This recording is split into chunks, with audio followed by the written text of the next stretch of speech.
tray na namin. Oh, mga ano na, yan na, oh, may tubig na. Yun nga. Ayan, pero sa layo kasi, milya-milya yan. Continuous. Layo, oh yan. At least may tubig na kami. Oh. Yan yung mga gawa ng taong may tali, may utak. Walang pera. Walang pera pero may utak. Saan ka naman yan? Ayan na guys. At least na success po. Ayan ang mga host. Yung pong pinuntahan namin para maniwala kayo. Natatanaw yung bundok na yun. Yun. Doon sa puno na yung galing ang tubig na yan. Doon kami naghukay. Ngayon lang kami dumating. Kanina lang. Naglakad kami layo. Ayun oh. Ang haba po nitong hose na ito. Ilang metro ito. So ngayon po, success po. Oh. May tubig na. Ang amin pong mga hayop na animal. Ang tindi naman, hindi po maganda yung sa termino hayop na animal. Mga alaga naming mga hayop dito, kabuhayan. Ayan po. Hinihingal po sila pero ayan po ang inumpisa namin ditong farm. Sa sobrang init, nagsisilongan din po sila. Tapos nilang uminom, sisilong. Ayan na po sila oh. Oh, doon sa kabila, mayroon na rin pong nangingitlog. Ayan. Ang dami na pong manok. Ayan oh. Kita nyo, daming manok. Oh, kaya paano aasinso ang tao kung di masolusyonan ang tubig sa lugar na to? Kami po, pangarap namin magkaroon kami dito ng farm na malaki. Ayan po, nag-umpisa na po kami. Ayan. So meron kaming kinakain to ng mga royal blood, mga kaibigan. Makakatulong ito. Hiruin mo. Oh. Meron kami dito mga pabo. Ayan po pabo namin. Kalaro po namin ito. Halika dito. Ito. Laligaw ka. Patayin ka ng lulo nila. Meron na po kami dito mga pabo.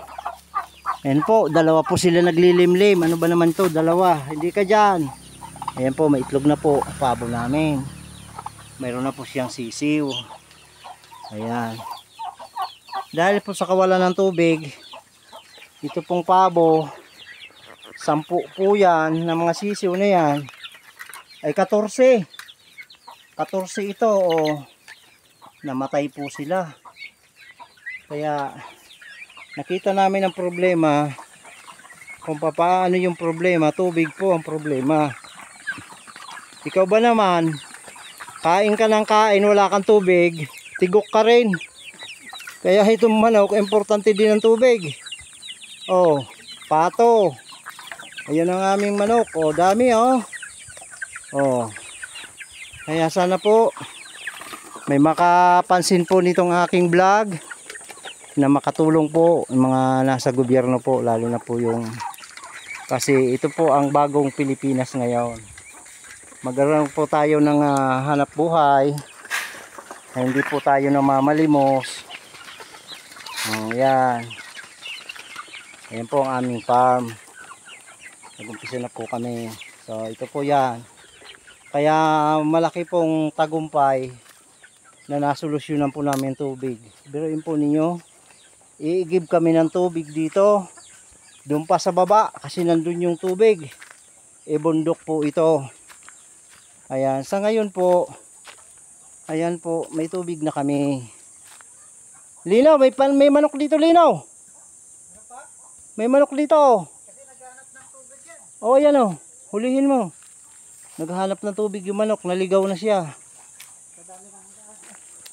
Ayan na po oh. Akala niya kulungan niya ito, hindi kulungan ito ng ano bang kukulong dito, gorilla. Bakit mga kahoy ito na malalaki?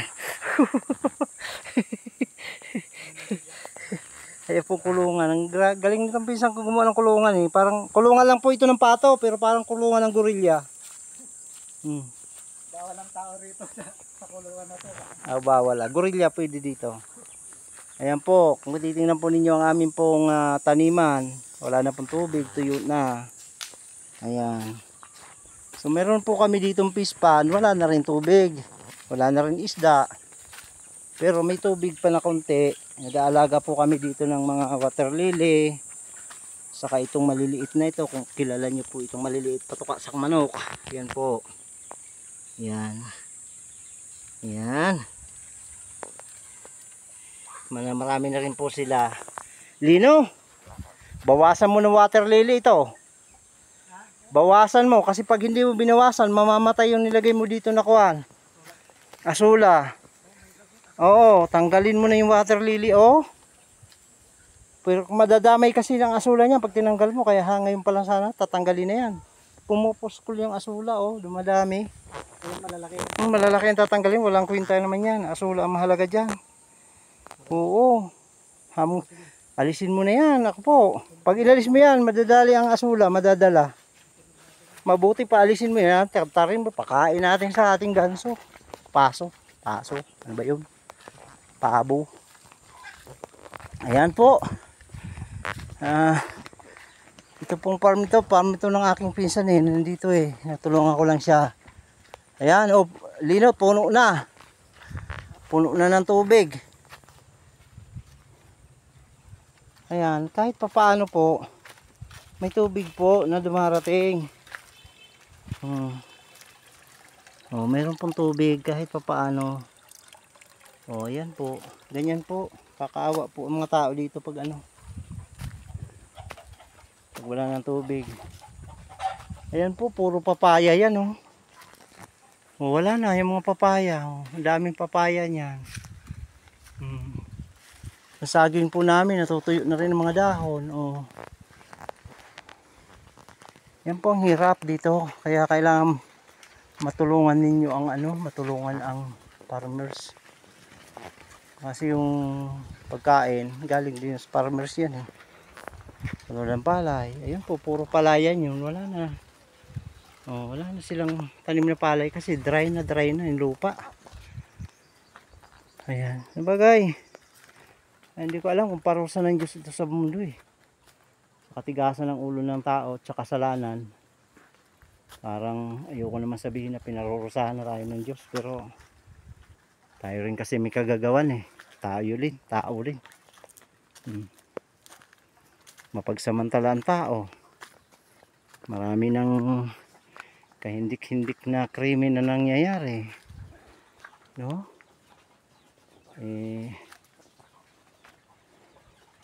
Ewan ko ba? Napakahirap po ang tao hatakin sa kabutihan. Hatakin mo sa kasamaan. Lalo na pagdating sa Shabu. Pambihira. Ang bilis ng tao sa Shabu. Kita niya na 1,000 a day. Bibili ng Shabu. Ang Shabu 1,500. Patay siya. Araw-araw kasi adik na. Wala na. Kaya yun po, di natin ano yan. Bahala na sila. Pinili nila yan. Yan po. Pero napakaganda po ng lugar. Sa climate change na to, dito po mapresko pa. Pero pag ang hangin dito mainit na rin. So yun po, tingnan niyo ang paligid. Green na green siya pero unti-unti na natutuyo. Unti-unti nang natutuyo, unti-unti na napakainit na rin. Yan po guys, part 3 lang po ito. Ito is successful po. Aming ginawa na tubig. Suportahan nyo po itong YouTube channel, mag-subscribe po kayo, likes kasi malaki pong tulong yung likes po ninyo, subscribes. Malay po ninyo lalo tayong makatulong sa ating kapwa.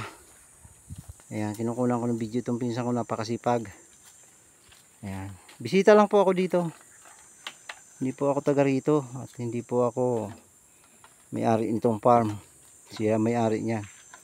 Ano ba yan? Ano bang ginagawa mo? Nagawa ko Yarnil, ito ito daw ang nagawa niya na pinakamahirap pero tagumpay. Parang ihi ng kambing yan pero makakaipon yan. Ayan po, ganito po kahirap ang tubig dito kapatid. Ayan. Parang ihi ng kambing pero at least salamat kami kasi nagtagumpay kami. Yan, ganyan na lang, hanggang dyan na lang po guys. Salamat sa mga shout out sa lahat ng mga tumutulong. Shout out sa lahat ng nagsusubscribe. Yun lang po. Pakipasa po para makita po ito at masolusyonan po. Hindi lang po dito sa barangay na ito namin kundi sa iba't ibang parte ng makita nila, madama nila kung gaano kahirap ang buhay na walang tubig. Ayan.